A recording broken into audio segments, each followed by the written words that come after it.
주제가 칭찬과 격려에 관한 이야기입니다. 이 칭찬과 격려를 이렇게 보니까는요, 세상적인 칭찬과 격려가 있더라고요. 그리고 사회적인 칭찬과 격려가 있더라고요. 그리고 신앙적인 칭찬과 격려가 있더라고요. 그러니까 칭찬과 격려를 우리가 하나만 생각하는 것이 아니라 이 내용을 보니까 이제 세상적인 것이 있고 사회적인 것이 있고 신앙적인 것이 있네. 그러면 오늘 우리들이 세상적인 것은 뭐야? 사회적인 건 뭐야? 신앙적인 뭐야? 이런 것을 찾아봐야 되죠. 그리고 구분할 줄 아는 그런 사람이 되어야 되지 않겠습니까? 하나하나 살펴보면요, 세상적인 칭찬과 격려는요, 사람의 기분을 좋게 합니다. 그리고 성취하고자 하는 열정을 갖게 만듭니다. 그리고 사람들의 관계를 좋게 만듭니다. 이것이 세상적인 칭찬과 격려예요. 예를 들면요, 방송에 어떤 가수 한 분이 나와가지고 하는 말, 그걸 제가 기억하고 있어요. 그분이 나와서 하는 말이 청중들의 박수와 환호가 크면 클수록 이분이 업이 되어가지고 더 좋은 노래를 부르게 되어진다는 것입니다. 이렇게 청중에 이러한 이제 박수와 환호가 크다 보니까 좋은 노래를 부를 수밖에 없고, 좋은 노래를 부르다 보니까 팬들을 많이 거느리게 되었다라고 이렇게 이야기해요. 이게 사회적인 칭찬입니다. 정말 세상적인 어떤 그런 부분에 있어서 이 가수가 이야기한 것처럼요, 사람들이 어떠한 칭찬과 격려를 많이 하게 되어지면 업이 되어져 가지고 많은 그런 영향력이 있는 모습을 가질 뿐만 아니라 사람과 그 관계가 더욱더 넓어진다라고 하는 그런 이야기거든요. 그런데 문제가 있죠. 이 칭찬과 격려, 이 사회적인 칭찬과 격려는요, 단점이 있어요. 뭐가 단점이냐? 라고 할 때 겉모습만 본다는 거예요. 겉모습. 우리가 이번에 어떤 가수가 그 음주 운전으로 인해 가서 나락으로 빠진 그런 사건들 있지 않습니까? 그 사람이 어렸을 때 살아온 삶의 이야기도 있고 그렇지만 사람의 됨됨이라는 것을 놓쳐버리니까 그가 가지고 있는 기능만을 높이다가 결국은 그 사람도 나락에 빠져버리고 우리도 실망에 빠져버리는 그런 일들이 있지 않습니까? 이렇게 세상의 칭찬과 격려는 겉모습만 본다고 하는 문제를 가지고 있고요. 또 경쟁을 유발시켜가지고 수단과 방법을 가리지 않고 이기면 된다는 거죠. 성취만 하면 된다는 것이죠. 이루기만 하면 된다고 하는 그런 부분들을 가지고 있는 것을 보게 됩니다. 그리고 이렇게 세상적인 칭찬과 격려는요, 일시적인 효과만을 갖게 되어지는 문제를 가지고 있습니다. 반면에 이제 사회적인 칭찬과 격려가 있거든요.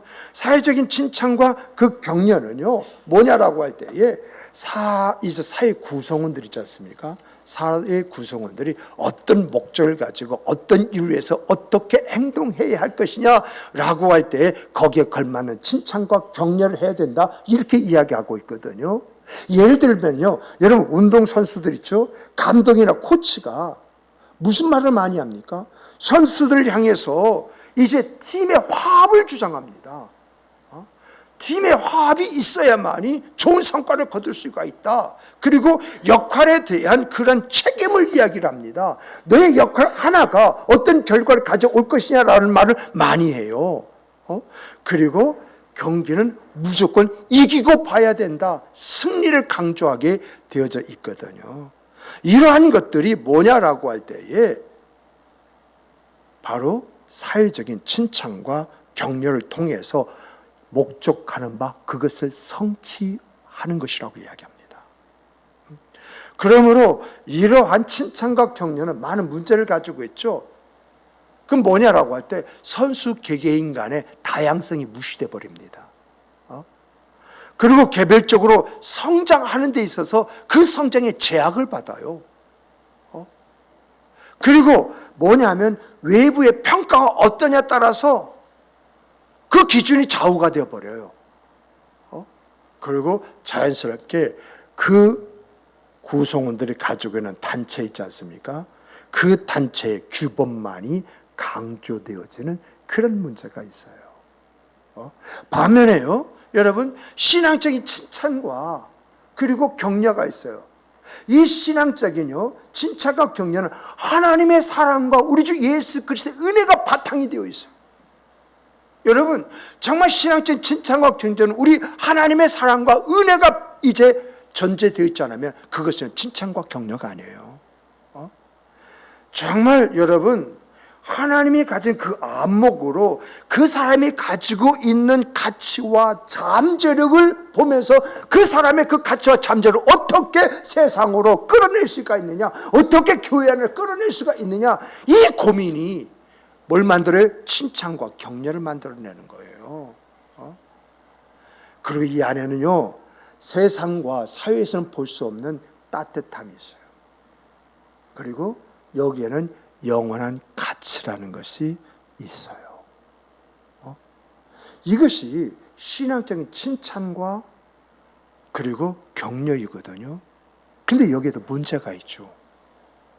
이 신앙적인 칭찬과 격려는 모든 사람이 갖는 것이 아니라 신앙인만 갖는 제한된 그런 칭찬과 격려라는 거예요. 그런데 중요한 것은요, 성경을 보니까 이런 칭찬과 격려는 누구에게 하라고 했느냐? 믿는 이들에게, 형제와 자매된 이들에게 라고 이야기하고 있다는 거예요. 그러므로 오늘 여러분들과 저는요, 이 세상을 살아가고 어떤 조직 속에 있기 때문에 여러분, 사회적인 칭찬과 격려도 있어야 됩니다. 그리고 사회적인 칭찬과 격려도 있어야 됩니다. 그럼 우리는 무엇보다 신앙이네요. 신앙인의 칭찬과 격려가 우리의 입에 있어야 된다는 거예요. 그래서 세상을 조금 더 밝고 아름답게 만들기 위한 칭찬과 격려가 내 입에서 나와야 되고요, 내가 몸담고 있는 그 조직의 아름다운 결실을 위해서도 칭찬과 격려가 있어야 할 뿐만 아니라 우리의 신앙의 복됨과 아름다움을 위해서도 이 신학적 칭찬과 격려가 있어야 한다는 것입니다. 어떤 면에서 보면은요, 이 세상적인 칭찬과 사회적인 칭찬과 격려를 이게 살펴보면은, 아하, 신앙적인 칭찬과 격려만 가져도 세상에서 말하는, 사회에서 말하는 칭찬과 격려를 다 해낼 수가 있겠구나, 이런 생각을 갖게 되어져요. 왜냐라고 할 때, 여러분, 세상과 사회적인 칭찬과 격려는 다 문제를 가지고 있어요. 또 우리도 문제를 가지고 있는데, 우리의 문제는 신앙인만이 그걸 할 수 있다고 하는 이 문제이거든요. 그리고 내가 신앙인으로서 사회를 향해서 그리고 성도를 향해서 내가 칭찬과 그리고 격려하는 데 제약이 없다는 것입니다. 그러므로 여러분과 저에게는 뭐가 관심이 있어야 되느냐? 여러분과 제가 있어야 할 관심은요, 어떻게입니다. 어떻게 내가 이러한 칭찬과 격려를 하는 사람이 될 수 있느냐? 또 내가 칭찬과 격려를 한다면 어떤 칭찬과 격려를 해야 되느냐? 이것이 우리의 문제이잖아요. 그러므로 여러분과 저는 항상 어떻게 해야만이 내가 이런 칭찬과 격려를 할 수 있는 사람이 되어져 있고, 내가 환경과 상황과 처지에 따라서 어떠한 그러한 칭찬과 격려를 하는 사람이 되어야 하느냐, 이것이 우리의 관심이 되어야 된다는 것입니다. 여기에 대해서 오늘 본문은 이렇게 말합니다. 더러운 말은 너희 입 밖에도 내지 말고 오직 덕을 세우는 대로 소용되는 대로 선한 말을 해요 듣는 자들에게 은혜를 끼치게 하라, 이렇게 이야기합니다. 이런 말은요, 사람들에게 부정적인 말을 하거나 상처 주는 말을 하지 말고 항상 사람들을 세워주고 힘을 북돋아 주는 유익한 말을 하라는 말입니다. 내가 하는 말이 듣는 사람들에게 힘이 되고 격려가 될 뿐만 아니라 그들이 더욱더 성장하고 발전할 수 있는 그런 말들을 해야 한다는 것입니다.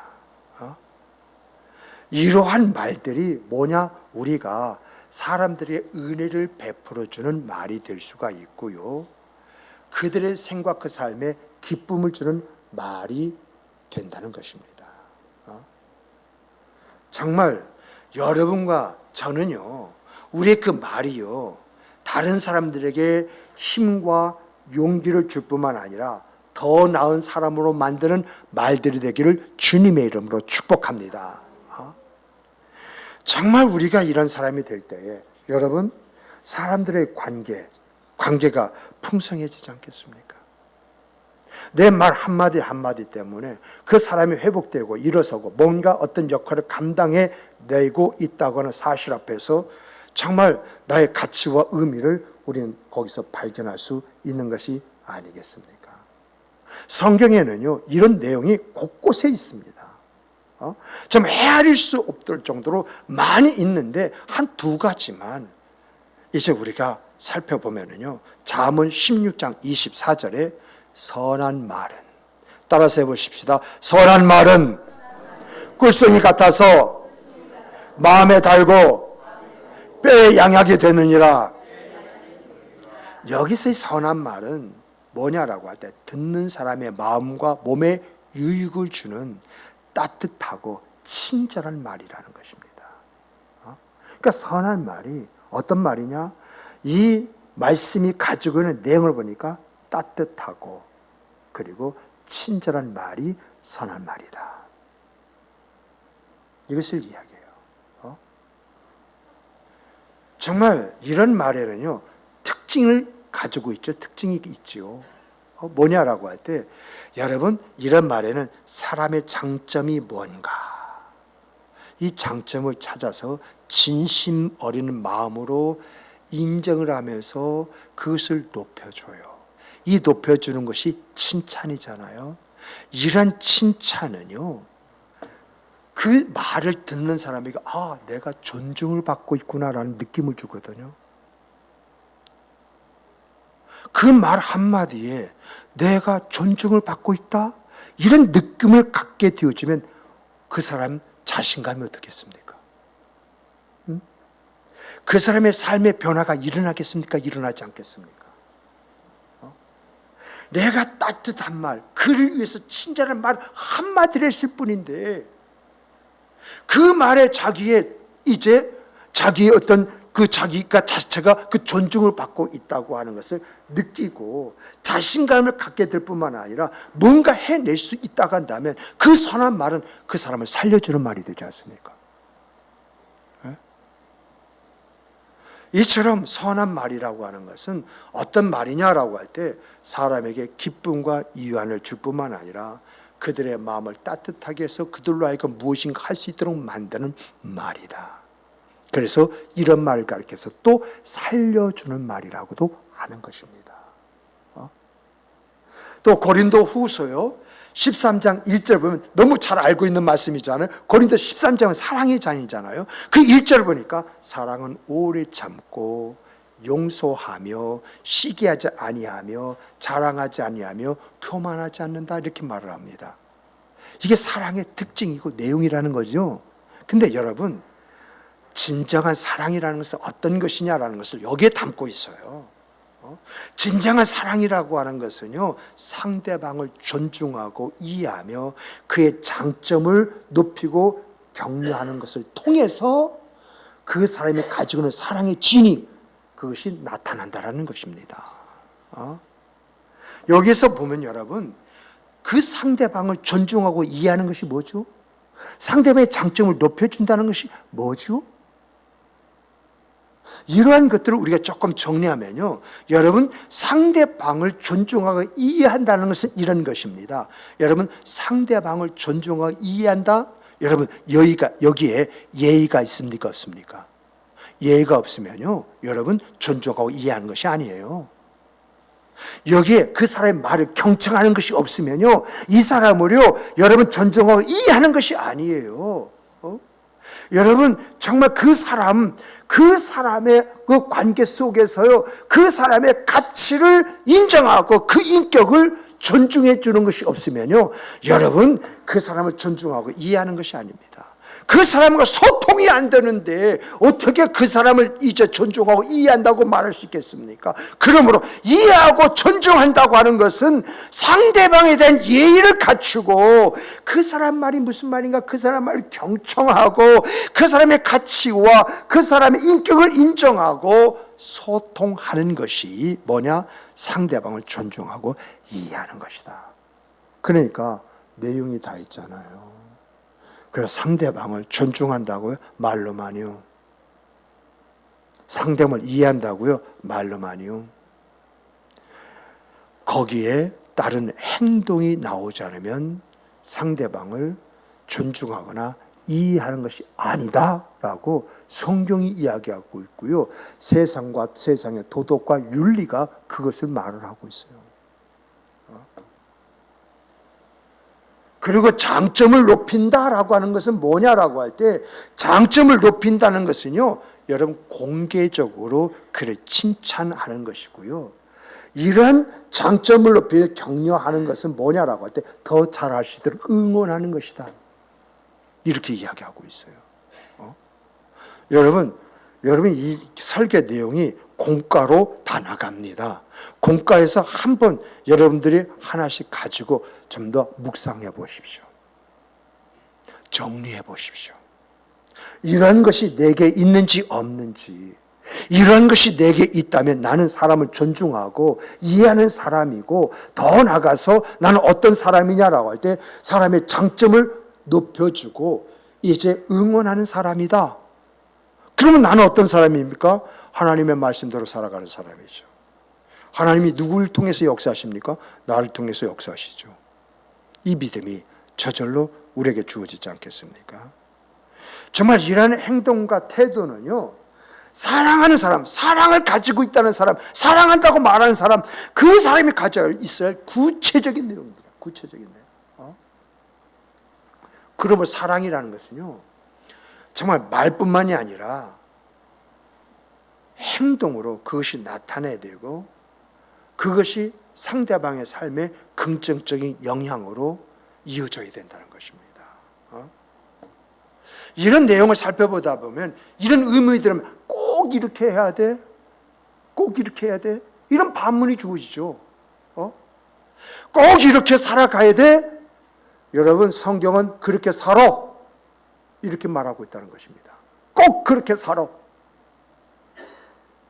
그러면 왜 꼭 그렇게 살아야 되느냐라고 하는 이제 문제가 나오지 않습니까? 여러분, 왜 하나님은 너희가 꼭 그렇게 살라고 이렇게 말씀하시느냐? 그 첫 번째 그 내용을 찾아보니까는요, 여러분, 모든 사람은 하나님의 형상대로 만들어졌기 때문에 그래요.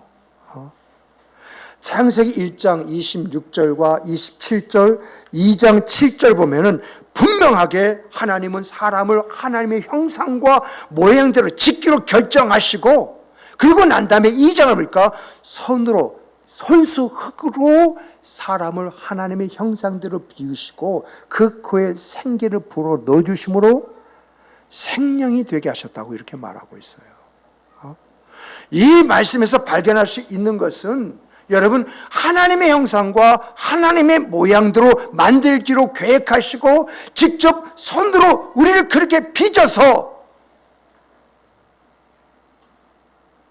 사람을 만들었다고 하는 것은요, 사람은 동식물과 다르게 만들었다는 것이고 사람 안에는 뭐가 있느냐? 동식물들에게 없는 존엄성이 있다는 것입니다. 존엄성. 하나님의 형상과 모양으로 지었다는 이 사실 앞에서 하나님이 친히 흙으로 지으시고 빚으시고 생기를 불어넣었다는 이 사실 앞에서 우리 인간이 갖는 것은 뭐냐? 존엄성입니다. 존엄성. 그저 말씀으로 지어진 사람이 아니라 하나님의 계획 속에서, 근데 그 계획은 하나님의 형상과 모양입니다. 하나님이 손수 지으시고 그 코에 생기를 불어넣어줬다는 것은 남다르다. 이 사람에겐 특별히 가지고 있는 것이 있다. 그것이 뭐냐? 존엄성이라는 거예요. 그러면 오늘 우리가 이것을 알고 이것을 믿고 이 안에서 살아가는 방법이 뭐냐? 라고 한다면 여러분 서로 존중하고 격려하고 응원하면서 살아야만이 서로가 서로의 존엄성을 인정해주고 그 안에서 하나님이 원하시는 바 생육하고 번성하고 충만하고 정복하고 다스리는 그런 생과 그 삶을 완성할 수 있다. 이것입니다. 그러므로 우리는요, 나 외에 다른 사람에 대해서 관심을 가지고 정말 그들의 말과 행동을 존중하면서 최대한 예의를 갖춰서 행동하는 성도 여러분 되시길 주님의 이름으로 축복합니다. 내가요, 존중할 때 상대방이 나를 존중하는 것입니다. 내가 내 와이프를 여종으로 여기면 이제 집사람도요, 나도요, 종으로 여깁니다. 그러나 내가 내 아내를 왕비로 여기면요, 내 아내도 나를 왕처럼 여긴다고 하는 이런 말이 있지 않습니까? 가볍게 들을 말이 아닙니다. 하나님 안에서 내가 가잘못이고 내가 이 모습을 통해서 내가 존중받는 사람이 되어야 하기 때문에 그렇습니다. 또 둘째로 보면은 왜 우리가 이런 삶을 살아야 되느냐, 왜 꼭 살아야 되느냐 라고 할 때 여러분과 저는 뭡니까? 옛사람입니까? 새로운 피조물입니까? 우리 김정수 권사님, 우리 A 권사님은 새로운 피조물입니까? 옛사람입니까? 새로운 피조물이라면 새로운 피조물에 대한 언어가 있어야 된다고 성경이 이야기합니다. 이것을 가리켜서 새 언어라고 말합니다. 여러분과 제가 고린도 후서 3장을 보면은요, 이런 말씀이 되어 이 3장 내용을 전체를 보면은 모세 율법이 나오고 우리 주 예수 그리스도로 말미암은 새로운 언약이 나와요. 이것을 비교하면서 정말 오늘 여러분과 제가 성령을 통해서 변화된 그러한 사람이라고 한다면 우리에게서 나오는 말이 있는데 그 말을 가리켜서 새 언어라고 말을 합니다. 이 새 언어는요, 문자 그대로요, 그런 말이 아니라 변화된 사람의 삶에서 나오는 말과 행동이 있다는 거예요. 이것을요 성경적으로 말을 하면요, 여러분, 예수님께서 가르쳐준 사랑의 원칙이 있어요. 사랑의 원칙. 그 사랑의 원칙이 내 이웃을 내 자신과 같이 사랑하라. 내 이웃을 내 자신과 같이 사랑하는 그 사랑이 하나님을 마음을 다하고 뜻을 다하고 목숨을 다하고 그렇게 사랑하는 것이다라고 이렇게 이야기하고 있단 말입니다. 그러므로 여러분과 제가 새 언어는 어떤 언어냐라고 할 때 여러분, 자비와 용서와 이해하는 말이 새로운 언어입니다. 내 말이 어떤 말? 자비, 그리고 용서, 그리고 이해하는 말이 되어야 된다는 것입니다. 그리고 여러분과 저는 성경을 보니까 이제 어떤 말을 하면서 살아야 되느냐라고 할 때에 여러분과 저는 사람을 배려하고 세워주는 그러한 말을 하면서 살아야 된다고 하고 있거든요. 그러므로 오늘 우리의 말은 어떤 말이 되어야 되느냐? 사람에게 힘과 용기를 주는 말이 새로운 언어라는 것입니다. 사람을 만나가지고 사람의 형편과 사람의 사정에 따라서 그 사람 평가하고 거기 걸맞는 말을 하는 것이 아니라 그 사람에게 힘과 용기 되어지는 그런 말을 하는 사람들이 여러분과 저라는 것입니다. 새로운 피조물의 말이라는 것입니다. 그리고요, 또 좀 더 찾아보니까 여러분, 사람의 말에요, 정말 거짓과 기만이 얼마나 많이 있습니까? 그런데 새로운 피조물이 된 여러분과 저는 어떤 말을 해야 되느냐? 투명성을 가진 진실된 말만 하고 살라고 이야기합니다. 그래서 성경은 예, 아니요 두 가지밖에 없지 않습니까? 투명성을 이야기하지 않습니까? 이렇게 성령을 통해서 변화된 우리의 말들이 사랑과 진리와 은혜와 화평이 담긴 말이 되어야 한다. 이것이 우리의 언어가 되어야 된다. 이것을 우리에게 가르치고 있다는 것입니다. 이런 말을 하는 사람을 가리켜서 평화의 사도다 이렇게 이야기하는 거예요. 평화의 사도가 뭘 해야 평화의 사도가 아니라 그 사람의 말이 자비와 용서와 이해가 있습니다. 용서와 이제 용기와 힘을 주고 있습니다. 진실성을 가진 이 투명성을 가진 진실한 말입니다. 이런 말을 하는 사람이 평화의 사도지 누가 평화의 사도이겠습니까? 성경이 말하는 것이 바로 이것입니다. 그래서 오늘 본문을 다시 한번 보면은 더러운 말은 너 입 밖에도 내지 마라. 너희가 누구냐? 새로운 피조물이 아니냐? 오직 덕을 세우는 데 소용되는 대로 선한 말을 하여 듣는 자들에게 은혜를 끼치게 하라. 여러분, 은혜를 끼치게 하라는 말 중에서 이 말 있지 않습니까? 듣는 자들에게 은혜를 끼치라고 하는 말 속에서 우리가 조금 더 생각해야 될 그런 말이 있습니다. 정말 듣는 자에게 은혜를 끼치라고 하는 것은 뭐냐? 칭찬과 격려를 해라. 이런 말도 있지만은 왜 칭찬과 격려하는 사람이 되어야 하느냐? 이것도 담겨져 있어요. 듣는 자들에게, 하나님 직접 하시면 되지. 굳이 내가 뭘 그렇게 듣는 자들에게 칭찬하고 격려해야 되냐? 이런 문제가 있을 수 있잖아요. 하나님 직접 하세요. 이렇게 할 수 있잖아요. 근데 하나님은 영이시라고 말합니다. 하나님은 영이심으로 하나님을 드러내고 나타내며 하나님의 사랑이 어떤 것인지 그 사랑을 보여줄 매개체가 필요하다는 것과 또 이 말씀에서요, 하나님을 드러내고 나타내며 하나님의 사랑을 보여주는 방법이 뭐냐? 하나님의 성품을 반영한 선한 말이다. 이거예요.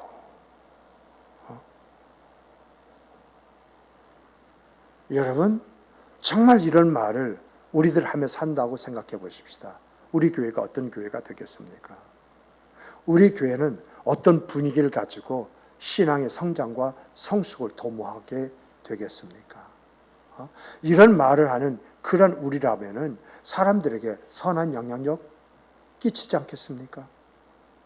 존경과 사랑을 받는다고요? 존경과 사랑을 받는 방법이 뭡니까? 그냥 말로 생각을 가지고 있다고 존경과 사랑 받는 거 아니지 않습니까? 거기에 행위가 따라와야 되는 거 아니겠어요? 그래야 그 사람의 행위를 보고 그 사람의 됨됨이를 평가하고 그 됨됨이를 평가하는 가운데 그 사람을 이제 이야기하게 되는 것이지 않습니까? 이렇게 주시는 말씀대로 살아간 사람을 찾으면요, 사도 바울을 꼽을 수 있어요. 여러분, 사도 바울이니까 이게 아니라 바울은 어떤 말로 교회를 만들었고 어떤 말로 사람을 세웠느냐, 그걸 볼 줄 알아야 되거든요. 여러분, 사도 바울이요, 빌립보 교회 서신을 보내요. 서신을 보는데 1장 1절부터 2절은 인사말이에요. 근데 3절로부터 쭉 살펴보니까 무슨 말이냐? 칭찬과 격려의 말이에요. 여러분, 3절로부터요 11절 보면은 빌립보 교회 구성원들에 대해서 감사의 기도라는 방법으로 그들을 높여요. 감사라고 한 부분에서 기도하는 그 내용을 보니까 이거는요, 빌립보 교회 성도를 칭찬하고 격려하는 말이에요. 이렇게 그 내용을 보면서 뭐라고 하냐, 3절을 보니까 기도할 때마다 너희로 인해서 감사하면서 너희를 떠올린다고 하는 그런 말들이 있거든요. 여러분, 이러한 말을 빌립보 교회 성도들이 보고 읽었어요. 사도 바울이, 그 선생님이 기도하면서 우리를 떠올린대. 이런 말이 빌립보 교회 성도들에게 어떤 감성을 가져다 주겠습니까? 그리고 이것뿐만 아니죠. 이 감사로부터 시작해서 뭐냐면 이제 칭찬의 릴레이가 나오게 되어지는데, 그 칭찬의 릴레이를 보니까 빌립보 성도들에게 너희들이 복음 전파하는 그 내용에서 볼 수 있는 것이 바로 너희들이 충성하는 사람이라는 것을 내가 확인할 수 있다. 이런 이야기합니다. 그러면 지금 빌립보 교회 성도들이 전도를 잘 하는지 안 하는지 그건 알 수 없어요. 그러나 중요한 것은 이제 사도 바울이 그렇게 인정하고 믿고 그리고 높인다는 사실 앞에서 그들이 전도하는 일을 어떻게 생각을 하겠습니까? 그리고 이뿐만 아니라 너희들이 너희들 안에서 참된 사랑을 하고 정직하게 행하고 하나님 앞에 영광을 돌리는 그 생과 그 삶을 살아가고 있다고 칭찬하면서 격려할 때에 이 글을 보는 빌립보 교회 성도들은 어떤 마음을 가지고 정말 어떤 자부심을 갖겠습니까? 예수님 다음이라고 말하는 이 사도 바울, 이 사도 바울의 격려와 이 칭찬 앞에서 여러분 빌립보 교회가 만들어진 것입니다. 이렇게 칭찬과 격려가 어떤 영향력을 갖느냐라고 하는 것입니다. 그러므로 여러분과 저희가 이런 본문 말씀을 통해서 여러분과 제가 추구해야 할 것이 뭐냐? 추구해야 할 것이 뭐냐? 여러분 제가 가끔 자리를 비움으로 이 새벽 기도회 있잖아요. 새벽 기도회 우리 장로님들이 하기도 하고 안수 집사님이 돌아가면서 하기도 하고 우리 권사님들이 하기도 합니다. 그런데 딱 와서 보니까 새벽 기도를 목사님이 하는 것이 아니라 장로님, 안수 집사님, 권사님들 하고 계시네요. 그럴 때 그 말을 듣고 이게 간증이지 않습니까? 그 말을 듣고 여러분들이 참 오늘 말씀 참 좋았습니다. 여러분 은혜 받았습니다. 이것은요 빈말일 수가 있어요. 그리고 이 진정성이 느껴지질 않아요. 그러므로 여러분과 저희가 생각하면서 오늘 말씀이 참 좋았습니다. 특히 좋았다면 어떤 부분이 좋았는지 이야기를 해줘야 그 말에 진정성이 있는 것이거든요. 특히 이 부분이 참 인상적이었습니다. 이 말을 하면서 여러분이 같다고 생각해 보세요. 강단 앞에서 설교하거나 간증한 장로님과 안수집과 권사님들이 어떤 마음을 갖겠습니까? 오늘 참 좋았습니다. 특히 이 부분이 인상적이었습니다. 라고 할 때에 그 말을 들으면서 여러분 좀 더 내가 열심히 해야겠구나. 어떤 의욕도 심어줄 뿐만 아니라 보람을 갖게 만들지 않겠습니까? 우리 교회 주일학교 교사와요 찬양대가 찬양을 합니다. 주일학교 교사를 보면서 찬양대 찬양을 들으면서 정말 여러분들이 나가면서 찬양대나 이제 주일학교 교사에게 정말 귀하십니다. 정말 귀하십니다. 집사님의 섬김에 집사님의 찬양에 저절로 감탄이 주어집니다. 오늘 찬양은 정말 내 가슴을 울리는 그런 찬양이었습니다. 내 자신에게 떨림을 주는 그런 찬양이었습니다. 집사님의 그런 수고와 노력과 헌신있기에 내가 내 자녀에 대해서 신앙교육에 대한 자유함을 갖습니다. 고맙습니다. 이런 말 한마디 던졌다고 하면은 여러분 주일학교 교사들이 어떤 마음을 갖겠어요? 때로는 시험 들고 실족하더라도 그래도 그런 말이 있기 때문에 힘과 용기를 가질 수 있는 거 아니겠습니까? 찬양이 좀 죽을 수 없다 할지라도 그런 소리가 있기 때문에 다시 그 힘을 내서 뭔가 제대로 된 찬양, 이런 찬양을 해서 기도하고 더욱더 연습하고 애를 쓰고 수고하지 않겠습니까? 정말 우리 교회가 지금 포럼과 세미나를 준비하고 있습니다. 그러나 우리가 이런 일을 준비하고 행함에 있어서 물질적인 어려움이 있을 수 있고 인원적인 어려움이 있을 수 있습니다. 그런데 그때에 누군가 포럼과 세미나를 하는 그런 준비하고 행하는 그런 어려움과 힘듦은 있겠지만은 우리는 잘 해낼 수 있어. 우리 힘내자. 라고 하는 말을 한다고 한다면 그 말 한마디 때문에 없던 의욕도 생기지 않겠습니까? 우리의 자녀가 어떤 일들을 위해서 도전했던 실패를 했어요. 그랬을 때 에이구 하고 한마디 핀잔을 주는 것이 아니라 얘야 누구나 실패하고 실수할 수 있는 거야.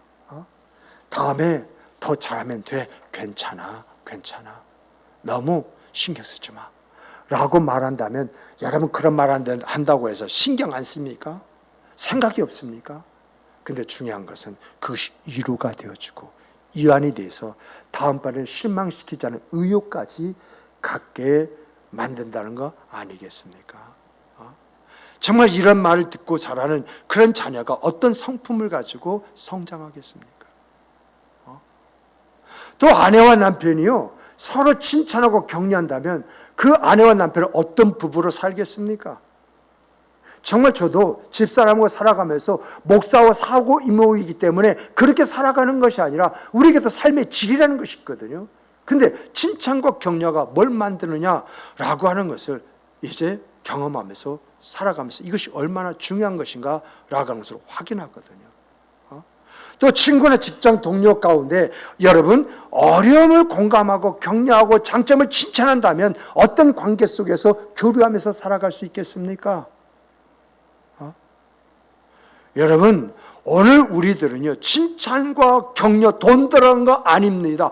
조금만 생각하고 의미 있는 말을 심어서 던지면 그것이 칭찬과 격려가 되어지는 것입니다. 그러면 우리가 이런 칭찬과 격려를 하는 생과 그 삶을 위해서 성경 보니까 팁을 주고 계시더라고요.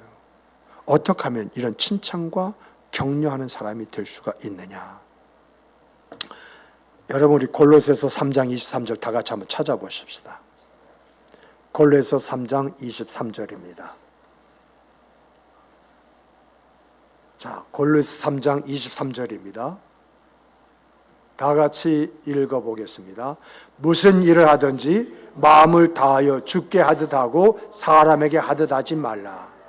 내 말 한마디, 내 행동 하나가 하나님의 영광과 직결이 되어져 있기 때문에 주께 하듯 하면 자연스럽게 칭찬과 격려하는 사람이 될 수가 있다라고 하는 이야기입니다. 자, 따라서 해보십시다. 주께 하듯 하라. 그러므로 이 한 주간 동안 우리가 훈련해야 할 것은 서로가 서로의 장점만 보고 칭찬하면서 격려하는 것입니다. 하실 수 있지요. 상대방의 장점만 바라보면서 칭찬과 격려를 하는 것. 여러분 이 칭찬과 격려가요 내 인격을 만들고 내 성품을 만들고 내 신앙을 만드는 것입니다. 이런 과정을 통해서요 하나님이 원하시고 내 속사람이 만족할 뿐만 아니라 내 교회 성도들이 하나로 힘을 합치게 되어지고 내 가족이 기뻐하고 내 자녀들이 내 아버지, 내 어머니라고 이렇게 부르는 것입니다.